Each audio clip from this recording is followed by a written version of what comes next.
In this video we're having a look at the Makita 18 volt auto feed screwdriver. It's the DFR551Z. To change the screwdriver bit, there's a button on this side and a button on this side. If we just pull them out, then the tip comes off.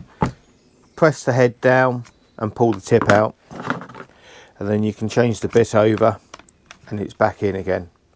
To reassemble, align it through,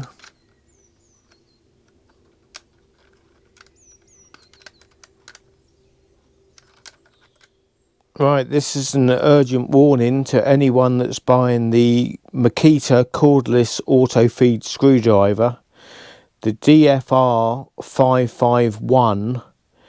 They have changed the size of the screwdriver pieces.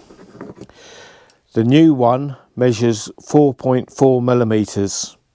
So the bearing that's inside the unit only takes 4.5 millimeter screwdriver pieces. Whereas the older version, the DFR550, the pieces measure 4.9 millimeters.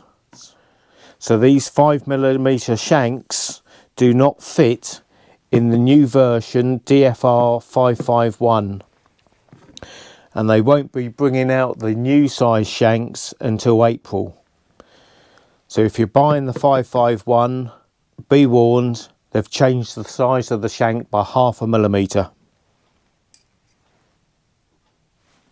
Who would do such a stupid thing like that? Luckily, the company I bought it from, fastfix.co.uk, have been very good, and I can send it back for a refund. But it's such a shame. I'll leave a link to the company I bought it from in the description, because they've been absolutely fantastic, and I can highly recommend them to purchase from in the future.